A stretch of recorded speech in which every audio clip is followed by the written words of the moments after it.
condiciones de convertirse en ley de la República quedó el proyecto iniciado en mensaje que establece un nuevo mecanismo de financiamiento de las capacidades estratégicas de la defensa nacional. El texto, ingresado a trámite legislativo durante el primer gobierno del presidente Sebastián Piñera, deroga la ley conocida como reservada del cobre, que tendrá una caducidad progresiva manteniendo durante los próximos 12 años la obligación del Banco Central de entregar el 10% de las ventas anuales de cobre de Codelco y el 10% del valor anual de los aportes en cobre al exterior que efectúe dicha corporación a la Tesorería General de la República, pero de ahora en adelante serán a beneficio fiscal y ya no a nombre del Consejo Superior de Defensa Nacional. Así lo explicó el diputado Jaime Toá. Se va a terminar con el mecanismo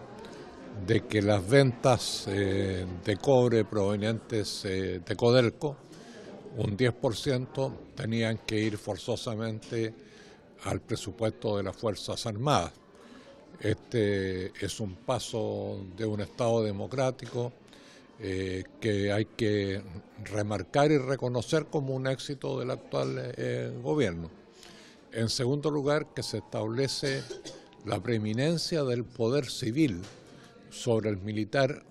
para definir una política de defensa nacional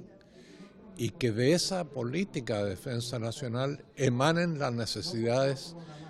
para mantener las capacidades estratégicas. La iniciativa establece excepciones al principio de publicidad de los actos de la administración pública, disponiendo que la obligación del ministro de Defensa de informar anualmente al Congreso Nacional de las adquisiciones de material bélico definidas en la planificación del desarrollo de la fuerza y financiadas con recursos del Fondo de Contingencia se efectuará en una sesión conjunta y secreta de las comisiones de Defensa Nacional de ambas cámaras. Igualmente, por razones de seguridad de la nación, la fiscalización y control que corresponda a la Contraloría sobre la inversión y gastos de estos recursos se harán en forma reservada. Los diputados Mario Desbordes y Jorge Brito valoraron el despacho de la norma, aunque no compartieron todos sus objetivos. Por primera vez el Congreso Nacional va a tener atribuciones de fiscalizar en serio, al igual como se hace en Estados Unidos, en Francia, en Alemania, en Inglaterra, el financiamiento de sus Fuerzas Armadas. Eso no estaba. Y también la Contraloría va a tener importantes atribuciones que tampoco tenía hasta ahora. Creo que es un buen proyecto de ley, es un proyecto de ley que viene a poner término a una ley que era bastante polémica, que viene de la época del presidente Frei Montalva, Allende. No es una ley, la reservada del cobre, de la época de la dictadura o de Pinochet,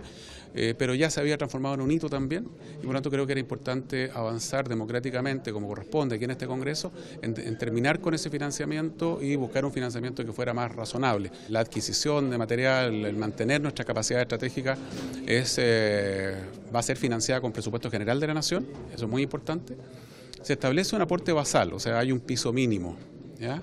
que es el promedio de los últimos 6 años. Lo que vamos a hacer hoy es derogar la ley del cobre, y eso es motivo de agrado de todos nosotros. Creemos que esta ley desde 1958 no se justificaba y era una contradicción tanto para Codelco como para las Fuerzas Armadas, porque rebosaba de financiamiento las armas de guerra, aun cuando fraude tras fraude, proceso tras proceso, quedó demostrado que unos pocos utilizaron este financiamiento a beneficio propio. El proyecto es bueno porque considera un instrumento de planificación,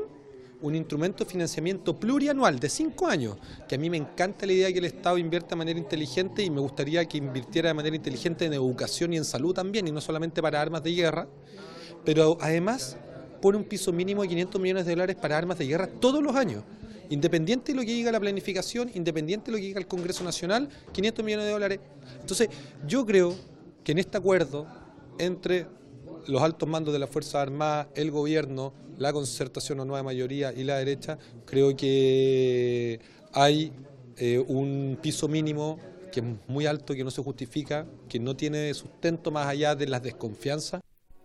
Otro punto del proyecto crea un fondo de contingencia estratégico destinado a financiar material bélico, infraestructura asociada y gastos de sostenimiento para enfrentar situaciones de guerra externa o de crisis internacional que afecten gravemente la seguridad exterior de la República, sin perjuicio de la facultad presidencial del uso del 2% constitucional o para reponer la destrucción o daños consecuencia de catástrofes declaradas por el presidente de la República. Este fondo también podrá ser utilizado para anticipar recursos al fondo plurianual cuando sea necesario adquirir material bélico para mantener o desarrollar capacidades estratégicas.